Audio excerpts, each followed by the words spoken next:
Hey everyone, this is Finding Value, and I put together a guide to precious metal investing. I'm going to jump right in and share it with you guys. On the left hand is a 1 ounce platinum eagle, American Eagle. On the right's a 1/2 ounce American Eagle gold coin. There's two ways to gain exposure to precious metals. One is you buy the physical metal, which has no counterparty risk. Two, you can buy a financial product like GLD, SLV. I prefer to hold physical precious metals, and that's what we're going to focus on in this presentation. Buying the physical metal, gold and silver are by far the most popular precious metals, which means that they're the easiest to buy and sell anywhere. Platinum, palladium, and rhodium are other precious metals that investors choose to invest in, but they are far more rare and a lot less liquid. You can buy two types of physical metals. You can buy bullion, which is bars and rounds, or you can buy government issued coins or sovereign coins. Bullion is typically used by investors for buying large quantities. They typically have lower premiums, they're stamped with minting companies' names on them, and sometimes they come in an SA certificate card like seen in the lower right. Government issued coins are typically more recognizable, they're easier to trade, and they generally sell at higher premiums because of that than bullion. The most well-known bullion mints are on the left-hand side. Sometimes dealers will go to a minting company and mint their logos on bullion. Those are just fine to purchase. Sovereign coins are on the right-hand side. The ones for North America that are the most popular are American Eagles and Maple Leafs. But any of these on the right-hand side are well recognized and dealers have no problems doing transactions with them. You have three main places to buy precious metals. You can buy from local dealers, eBay, online dealers, and individuals. Local dealers, sometimes you check pricing with online dealers to see if they're competitive. But you have to keep in mind that if they are competitive, you may have to end up paying local taxes depending on the state or city. I have found that local dealers are really good for swapping metals if you're using ratios to swap one metal to another metal type. They typically give you a good price and they typically give you a discount on purchasing another metal from them. eBay's been pretty good because you buy it either from other individuals or online dealers will sell through eBay as well. And if a deal goes bad and they don't send the metal, eBay will give you your money back, guaranteed.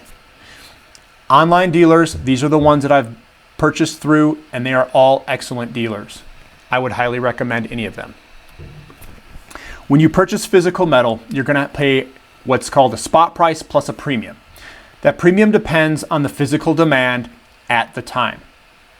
Spot price could be exceptionally low, but you may have a very large premium because the physical demand is so great and the physical could be short or in a shortage. The lowest premiums that I've found have been through individual transactions, either from Craigslist, eBay, or local dealers. Sometimes online dealers have sales where they drop the premiums and you get a very good price. But typically they're a little bit higher premiums on online dealers. And just to keep in mind, depending on the physical demand, irrespective of spot price, sometimes the premiums will be high. When you take physical delivery of your metals, you're going to have to store them. You can either take it and store it somewhere in your house and hide it, or you can store it in a vault bullion bank provided by an online dealer. You can insure it up to $50 million and you can have it segregated and allocated, which means that they will separate your specific metal to you and they can't loan it, lease it, or do anything like that with it. When you go to sell your precious metals, you can go through local deals, which are typically the best. You can go to a dealer, which will give you under spot, or spot plus a premium, depending on the demand, the physical demand, and the type of metal that you have, if it's a sovereign coin or bullion. And Craigslist is another good spot that you can either buy or sell your coins. You usually get the best deal when you're the seller, And it's typically best practice to meet at a bank, your bank, where you can deposit the money that you get at a secure location and you can do it immediately. eBay typically charges a 10% fee, and sometimes it's not as lucrative going through eBay. Online dealers, you can sell it back to them, you're gonna have to ship it to them, and it does take a while for payment. Sometimes they are not the best to do business with, as they do not give the best offers. When you sell your precious metals, you're gonna have to pay taxes on them. It's considered a collectible, so it goes under the collectible capital gains tax of 28% for Americans. Just for your information, dealers do not have to do a 1099 if your transaction is less than 25 ounces of platinum or gold, 100 ounces of palladium, or 1,000 ounces of silver. There are precious metals counterfeits. Technology's gotten pretty good, and it's gotten better at making fakes. Mainly counterfeits can be found coming from China, and there's lots of Chinese panda counterfeits. In the lower left, the right-hand one's a genuine Chinese panda, and the left is a fake counterfeit Chinese panda. So make sure that you deal with online reputable bullion dealers. Local dealers, if you have a problem with what they have, can show you with a metal tester that they have that it is legit metal. Make sure that you're buying well-known bars, coins with stamped 0.999 silver or gold on them. You can also verify using a ping test for silver. You can weigh the coins, which aren't typically the best way of doing it, or you can bring a known good coin that you know is good and compare it to one that you're purchasing. Not all coins are created equal. Krugerrands and American Eagles are only 91.67% gold, 22 karat. They do weigh a little bit more. Maple Leafs and Philharmonics are 99.99%, 24 karat. Keep in mind that not all coins are the same physical size, especially for silver and platinum. And not all coins look the same. Some of them have different edges, like the Philharmonics have a smooth edge.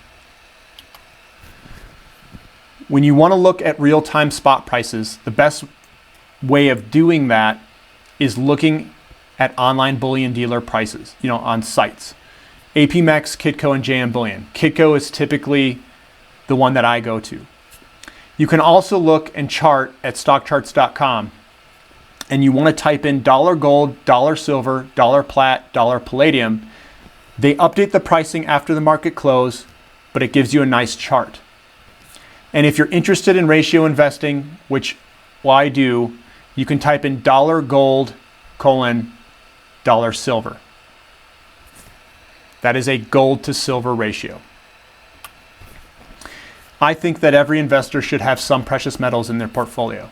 The average return from 99 to 2018 is on the left-hand side. As you can see, gold outperformed the S&P 500 and bonds. But just like any other asset, precious metals, you have to get the timing right, just like any other asset. We use ratios, and I'll put a link below on ratio investing to tell you what the relative value is.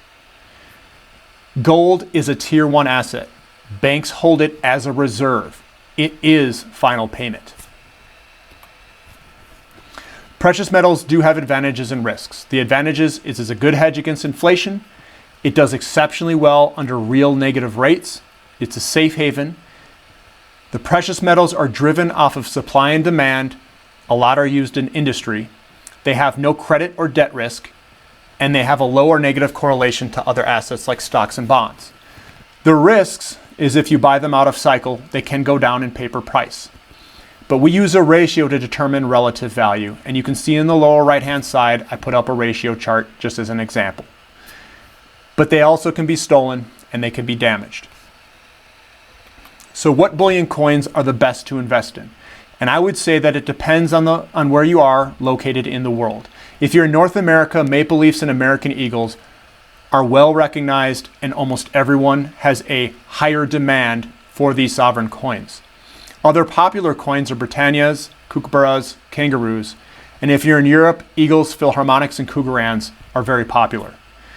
Any popular mint is good for bullion, in my opinion. I would stay clear of lesser known countries or lesser known mints or special edition coins that not many people know of. You may have to pay extra premiums, and the resale on them may not be that well for these coins in terms of liquidity and getting back that premium. In the lower right-hand side, this is an American Eagle silver coin with a 500 coin monster box behind it. I hope that this video helps you in your precious metals journey. Hopefully this is giving you enough information to have the confidence in purchasing physical precious metals. I want everyone to be confident in their purchasing. And if you like this video, please subscribe. And if you're interested in ratio vesting or any other things, check out my other videos, because it's important to understand the full spectrum on physical precious metals investing. Thank you, comment, and subscribe.